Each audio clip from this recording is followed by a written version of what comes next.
Hi guys, Ray here from City Fan TV. Hope you're all doing very, very well indeed. Sorry I've not done any videos for the last couple of days, but I was driving back from Northern Ireland on Monday and it was a very, very long trip indeed. And I was just too tired to do any videos on Monday. And I've been trying to recover ever since. But it's Wednesday now. And yesterday I was a little bit vexed. And I just couldn't sit back quietly when I heard the England manager, Gareth Southgate, talking about the Stockport Iniesta, that is, our Phil Foden.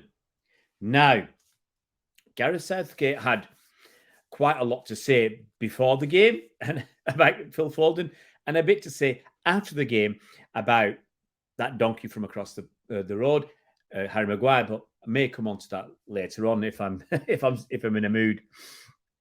But Phil was asked before the game, he was asked where he likes to play, where he thinks his best position is. And Phil said, basically, in the middle, central midfield, attacking midfield, number 10, whatever, something like that. And this was put to Gareth Southgate. And Gareth Southgate, in his wisdom, he uttered these words. He said, he doesn't play centrally for his club. So presumably, there's a reason for that.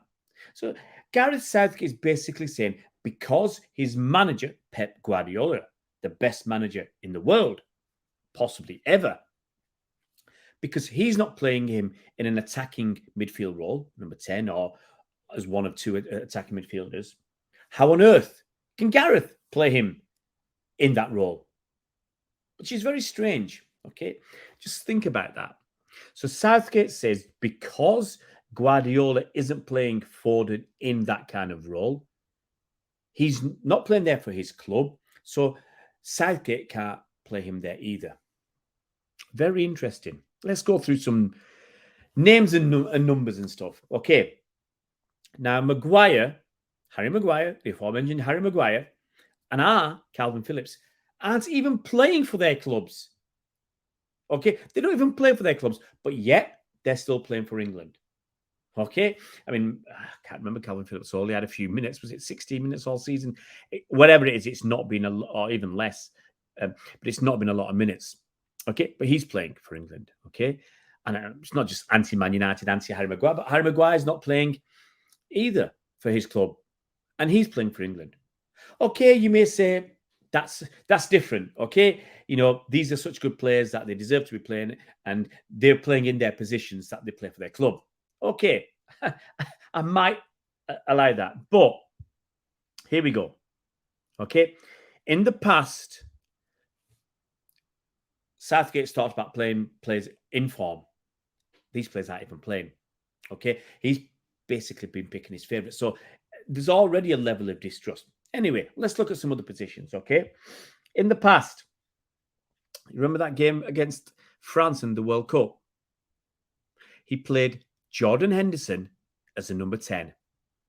Jordan Henderson certainly doesn't play as a number 10 for his club. Well, at the time, which was Liverpool, he's certainly not an attacking midfielder. He's certainly not a playmaker.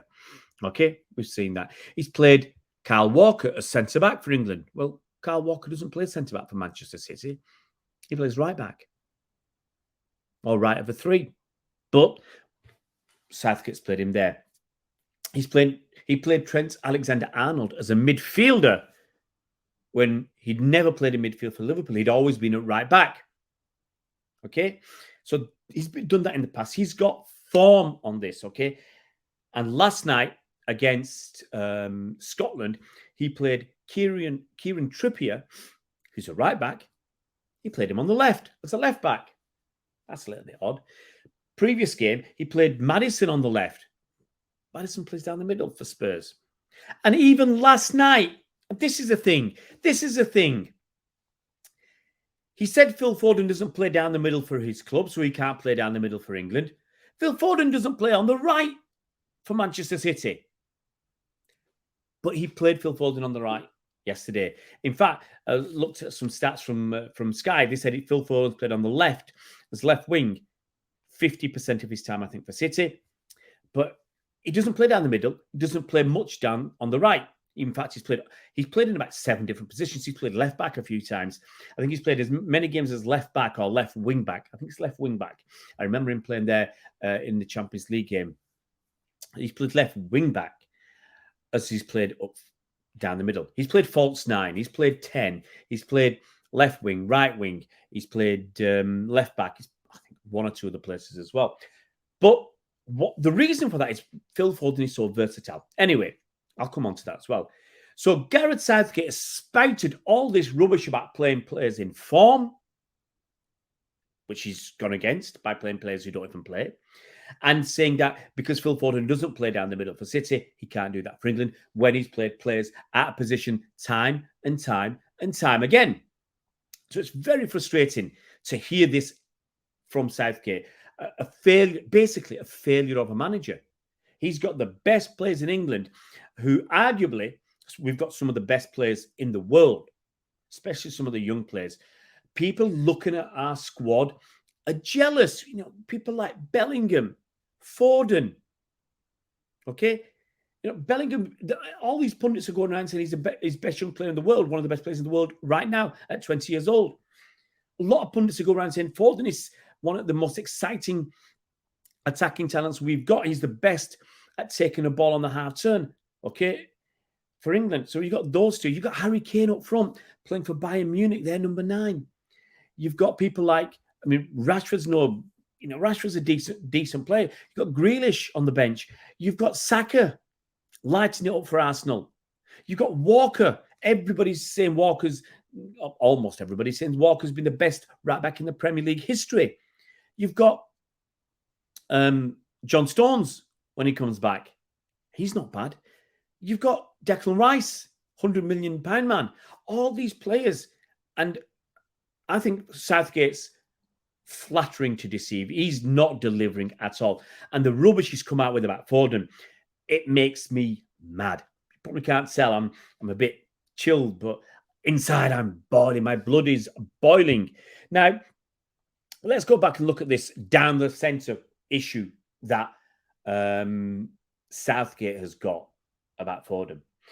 Ask yourself, why wasn't Foden, or why hasn't Foden been playing a lot down the centrally for City? Why not? Well, then you've got to go and look at who's been playing in those positions, okay? We've had an abundance of talent. Not just talent, top talent. Not just top talent, some of the best talent in the world playing as attacking midfielders. We've had Kevin De Bruyne, with all the will in the world, with all the Foden tinted specs, you're not putting Foden ahead of Kevin De Bruyne. We've had Ilkay Gundogan. Those have been our 2 attacking midfielders. 2 of the best players in the world in those positions. And before Gundogan cemented his place there, who was there before Gundogan? Do you remember a fella called David Silva? Remember him? He weren't half bad, was he? He's one of the best players I've ever seen at City. He's especially of modern times, my favourite City player has been David Silva. So how on earth can Phil Foden get ahead of them? Now, I mentioned him being versatile and flexible, and he can play several different positions. And that's because he's so blooming good that he can. And because he's so blooming good that he can, Pep utilises him in different positions in his system, depending on the opponent, depending on sometimes where the gaps are. He played a lot of games at left wing. Okay? Do you know who else we had at left wing at the same time? We had Raheem Sterling. Foden was getting in ahead of Raheem Sterling. And for me, Foden was better on the left wing than Raheem Sterling. Clearly. Much, much better for me. He might not have been as fast as Sterling, but he had that trickery. He could beat a player without relying simply on pace. And, his passing, everything about Foden, fantastic on the left wing. So he wasn't playing down the middle because of David Silva, KDB and Gundogan, and he's predominantly playing on the left wing because it was so blooming good. On the right wing, we'd have someone like Riyad Mahrez. Well, he weren't bad either. But go back. Carabao Cup final against Aston Villa. Foden played on the right. Okay? He played on the right and he was pretty good. Right? But he's played a lot on the left because he's so good. So all this rubbish from Gareth Southgate is just a smoke screen. It is rubbish. It's covering up how basically poor he is. And I've had arguments on Twitter today with people saying, "Oh no, but he's got to semi-finals. He's got to finals." Look at the opposition. Look at the easy rounds we've had in qualifying for these, in these tournaments. World Cup in Russia. As soon as we came up against decent side, half decent side, Croatia, hey, we got beat. Belgium, hey, we got beat. Last World Cup, France, hey, we got beat. Euros against Italy in the final, they weren't a good side, and we lost on penalties. But we should have been pulverizing Italy. We were a much better side on paper than Italy. We should have been doing something, going for it. And people will say, "Oh well, you can't blame Southgate for Kane missing a penalty or losing a penalty shootout."